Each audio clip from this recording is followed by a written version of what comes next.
So, a lot of people think that meditation is something that we do with our minds, but something that Soryu often says is that meditation is actually something that you do with the body. And so today we're going to be exploring what that actually means. And in addition to doing meditation with the body, there's a lot of other things that we often do with our heads that can actually be done with our bodies. And another one of those things is communication, which includes both speaking and listening. And so as we begin this talk, I'd like to invite us to begin by taking a moment to arrive in your body. And there's a few different ways to do this. One is to bring your awareness to sensations in your lower belly. Another way is to feel the weight of your body in your chair.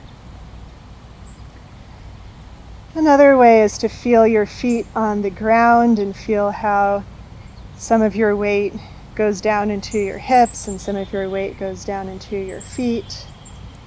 And another option is to find anywhere in your body where you might feel either pleasant or neutral sensations and bring your awareness there.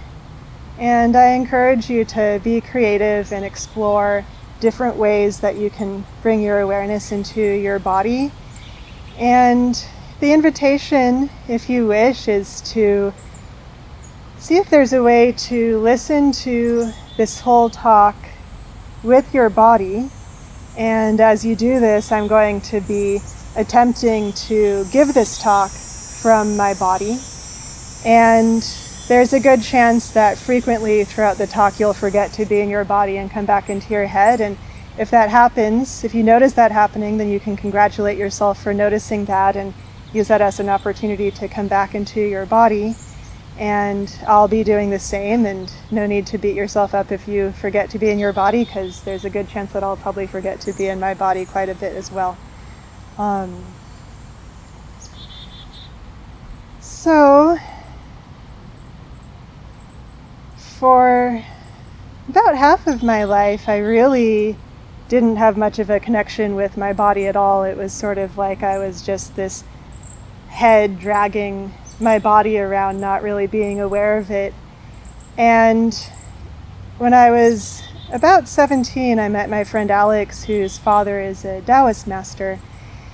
And Alex, because of his upbringing, had a very different relationship with his body than I did. All throughout his childhood, he learned different practices of moving and being with his body. He learned how to feel and move and be with his chi, which basically means energy in the body.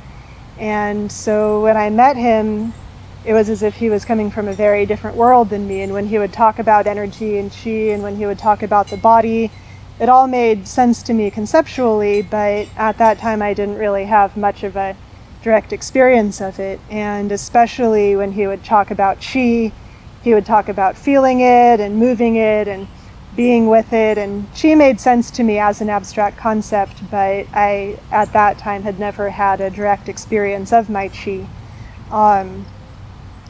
Just to give a bit of context about what chi is, basically a very simple way to look at it is that our bodies are made of matter and energy, and matter, is our bones and muscles and skin and all the physical parts of our body that we can touch. And then chi is just simply the natural energy in our bodies. You can just call it energy. In some traditions they call it prana or life force. There's a lot of different names for it, but it's not actually some big fancy magical thing. It's just simply the energy in our bodies. If we didn't have energy in our bodies, we wouldn't be able to move our bodies. We wouldn't be alive. So my relationship with my body and with my chi really shifted when I was 18. Alex invited a group of his friends to his dad's house to meet his father. And at the time, his father had an apprentice named Mountain living with him. And Alex asked Mountain if he would show us Tui Na. Tui Na is a form of Asian body work which uses subtle joint pulsing, and so a Tui Na practitioner might hold your hand with one hand and your arm with the other hand and very subtly pulse your joint open and closed. And basically, you're just laying passive on the table, and it's as if the Tui Na practitioner is doing Tai Chi to your body. Like everything that happens in your body while you're doing Tai Chi, that's what the practitioner is doing to you. And so when it was my turn to experience it, I lay down on the table. Mountain started pulsing my wrist. And after a while, I started to feel this pulsing sensation open up in my wrist. And that lasted a while, and then I could feel the pulse in my elbow. And then I could feel the pulse move up into my shoulder.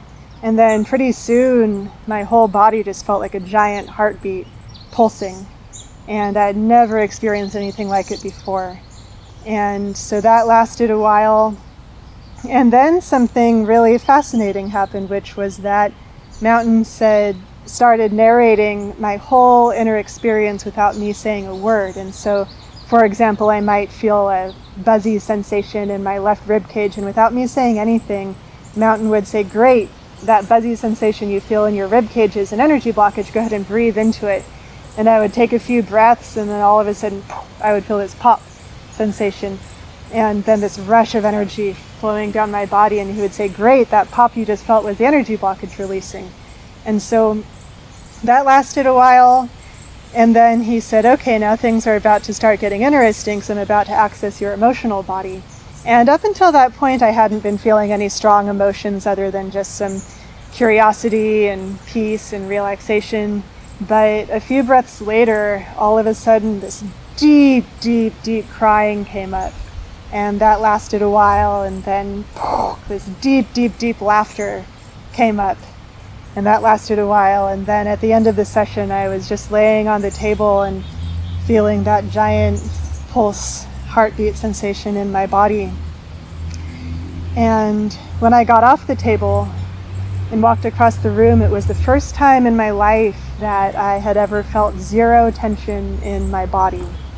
It felt as if I was a cloud walking across water. And that moment really transformed my whole life, because I realized, wow, this is what it's actually supposed to feel like to be alive and exist inside of a body. And so that pulsing heartbeat sensation in my body lasted for about a week or so. Over the course of the week, it became more and more subtle. And at that time, I didn't have any sort of a regular Tai Chi practice or any sort of movement practice, really. And so eventually it wore off. But even so, the shift that happened was realizing what it's actually supposed to feel like to be in my body. And the way in which that really shifted my life was that it sort of gave me a beacon so that I could find other experiences that would lead me in that direction. And that's ultimately how I became a massage therapist. That's ultimately how I developed a daily Tai Chi practice. That's ultimately how I became a contact improvisation teacher. Contact improv is a form of improv movement that's done in contact with another person. And that's ultimately how I ended up at the Monastic Academy. It's been, over the years, a process of finding different experiences that lead me back to that feeling of, the best way I could describe it is openness and buoyancy and vibrance. Something that we talk about a lot in Tai Chi and meditation is how to relax without collapsing, and how to be lifted and elevated without using tension. And so that relaxation without collapse and that elevation without tension, for me, is the relaxation is what helps open the energy channels, and the buoyancy is what allows energy to move through the channels, cultivating strength and peace. And so I became a resident of the Monastic Academy back in 2017, a few years ago, and at that time I didn't have a regular meditation practice. I didn't even like meditation, and those first several months really of meditating were so agonizing. My body just felt like this giant mass of tension, and my mind was just constantly distracted, and my emotions just always felt so tight and suppressed, and I couldn't understand why meditation was something that anyone could actually enjoy. But at the same time, every now and then I would have experiences that were clearly moving me back in that direction of feeling alive and at peace in my body. And so I felt really clear that despite the struggle and despite all the challenges of it, this is something that's actually worth doing. And not only from my own experience, but also from watching other people, from looking at the senior residents, and especially from watching and listening to Soryu, and just really seeing this grace and ease and strength and poise that reminded me so much of Mountain and Alex and Alex's father, Bruce Francis, the way that they move and exist in their bodies. It's almost as if at that time the way that I often felt in my body was as if my mind and my emotions and my body were all just sort of in this awkward, messy dance with each other. And looking at Soryu and the senior residents and how they would move and show up just really showed me, wow, this is what it looks like for someone's mind and body and emotions and energy to actually be in harmony. And I can see the way that their practice leads to this. And so despite the fact that meditation is so deeply agonizing for me, I can really see that this is worth it. So it was pretty early on in my training that I first heard Soryu say that meditation is something that's done with the body. And, you know, it made sense. We breathe with our body. We hold proper posture with our body. And that's definitely a piece of what he meant. But it wasn't until maybe 6 or 7 months into my training that I really had a much deeper experience of what it actually means to meditate with the body. Bruce Francis, again, my friend Alex's dad, who's the Taoist master, he does workshops all over the world. And there was a workshop that he was hosting in North Carolina, and I was able to take a week off of training at the Monastic Academy to attend his workshop. And so this was a week-long Tai Chi intensive, and basically we were doing Tai Chi for about 8 hours a day, and that same strong pulsing sensation in my body that I had experienced when Mountain worked on me, like pretty early on in the workshop, that started to develop in my experience. And I found a way that I could actually use that energetic pulse to inform the Tai Chi movements. In the beginning, it was more like I was moving my body in order to move the Chi, but then eventually there was this shift where instead the Chi itself was moving my body, and it was almost as if there was this wave moving through my body that I could just sort of relax and settle into and allow that to move me. And it just felt so effortless and easy and graceful. And again, brought me back to that sensation of what it's actually supposed to feel like to exist in the body. And at the end of the week, I went back to the Monastic Academy and went back into my meditation practice. And this time, I was also doing a Tai Chi practice for an hour each morning. And what I found was that the combination of doing Tai Chi and then meditating enabled that pulse to really continue and strengthen in my body. And something in particular that really helped with that was that while I was at the Tai Chi workshop, I worked a bit with a person named Paul, who's the director of the organization that Bruce runs, and he helped me with my meditation alignments, which are basically in the Taoist system structured to open your energy channels.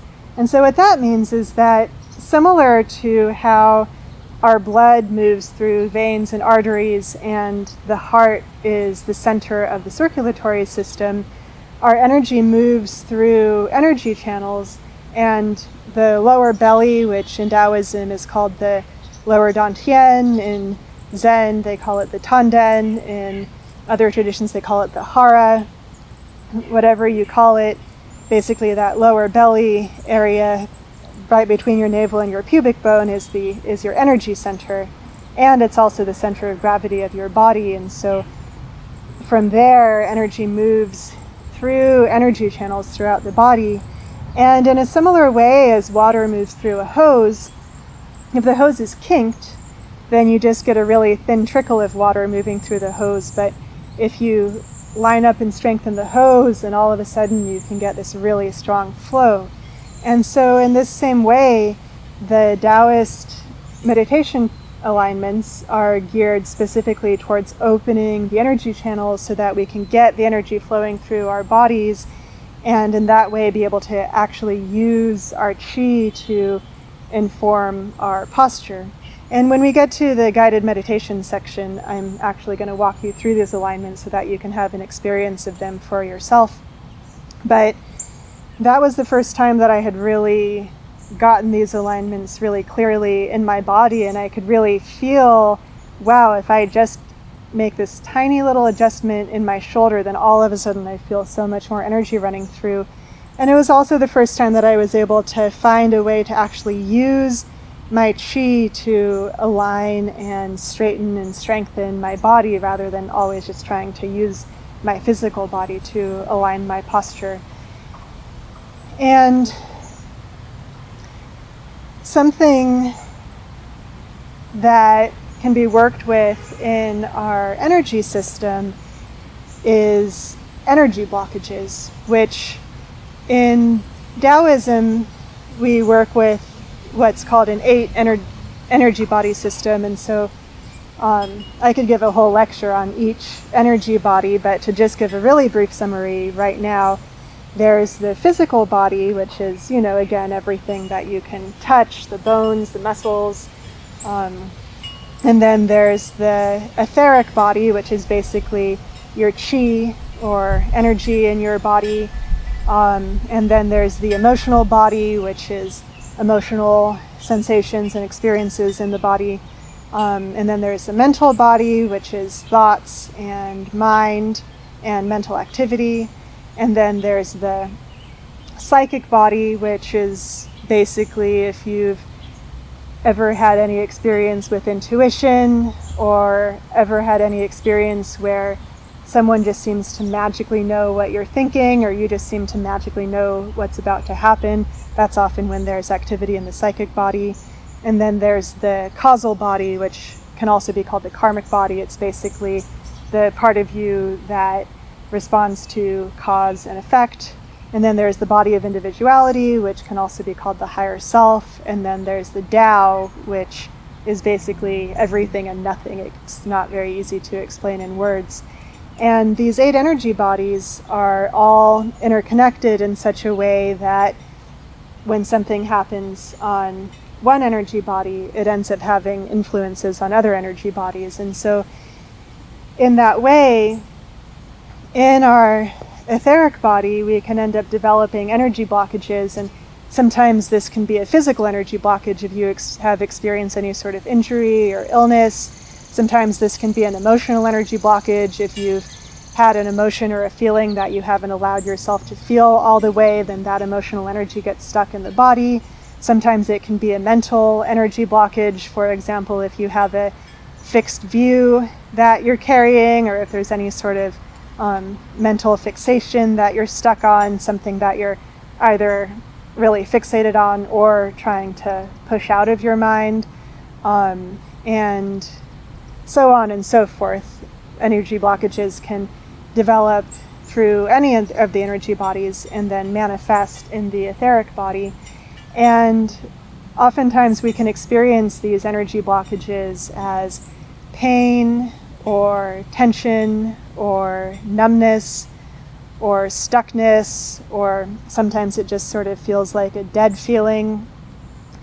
And because all of the energy bodies are connected, we can work through these energy blockages in many different ways. Sometimes it's a matter of shifting a perspective or a way of seeing or a fixed view that we're holding. Sometimes feeling an emotion can release an energy blockage. Sometimes receiving body work or doing some sort of stretch or Tai Chi or yoga can release energy blockages through the physical body.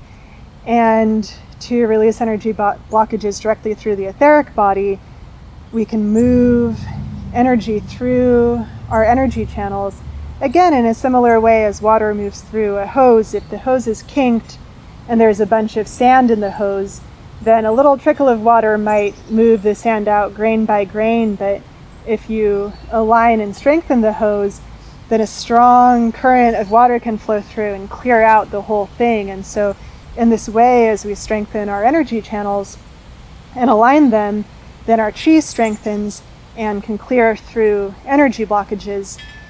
And oftentimes this process does not feel comfortable, it does not feel good.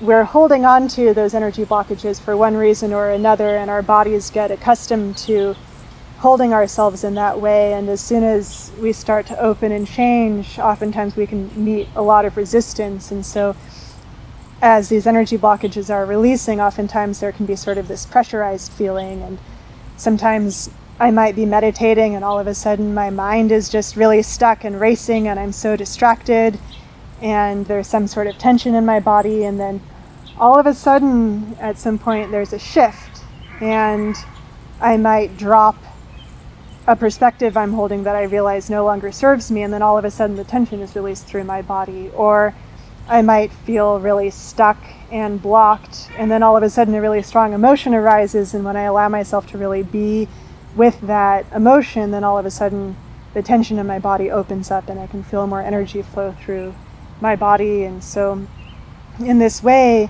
we can actually use meditation to move energy through our bodies and release energy blockages in any of the energy bodies.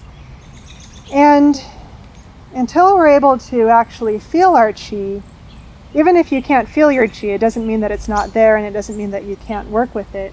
And one way to work with the chi, even if you're not able to feel it, is by just simply bringing your awareness to your etheric body, which is about 6 inches or so generally from your physical body. If your chi is weak for any reason, if you have an illness or if you're just really low energy, then it might be a little closer to the physical body. If your chi is really strong, especially if you have a regular movement practice or meditation practice, then it might be even further away from your body. But there's a specific way of feeling chi which makes it a little more accessible, which Alex taught me back when I first met him, and I'll share it with you guys. Basically, as I mentioned, chi is just simply the body's natural energy, and energy can be manifest through heat. And so if you can produce heat in your body, then it makes it easier to feel your chi. And one way to do this, if you want to try it, you're welcome to, is by rubbing your hands together until they feel hot, and then move them a little more than shoulders length apart and close your eyes, and then slowly bring your hands together until you have the sensation that one hand is touching the other even before they physically touch. And for me right now, I feel that sensation when my hands are about this far apart.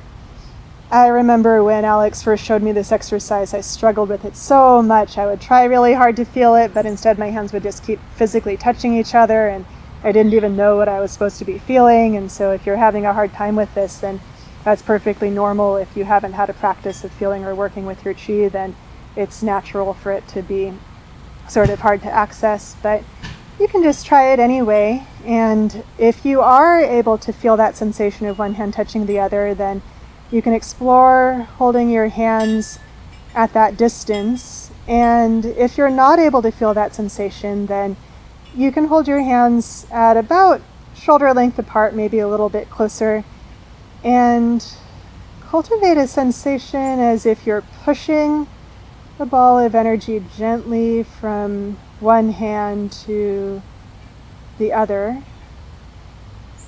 And you might feel a tingly sensation between your palms. It might feel watery. It might feel like a pressurized sensation. Qi can feel different to different people at different times. So you can sort of play with pushing that energy ball from one hand to the other.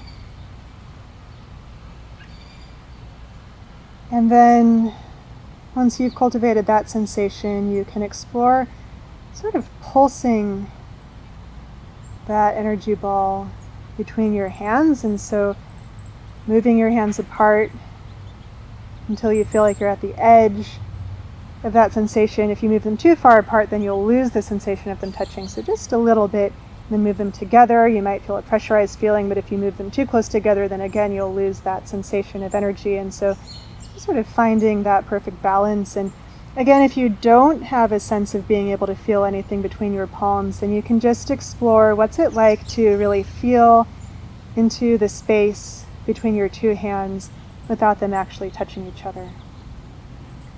And then once you've played with that for a bit, you can start tracing your etheric body. And what that looks like is you can, if you want, you can use both hands, but it's easier to just use one hand. And continuing that gentle pulsing motion, you can sort of trace along the edges of your physical body.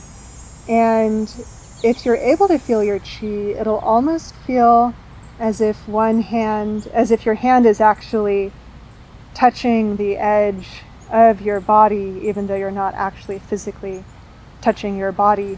And again, if you're not able to feel your qi or the sensation, then you can just explore what's it like to gently run your hands along the edges of your physical body and feel the space between your palm and your physical body.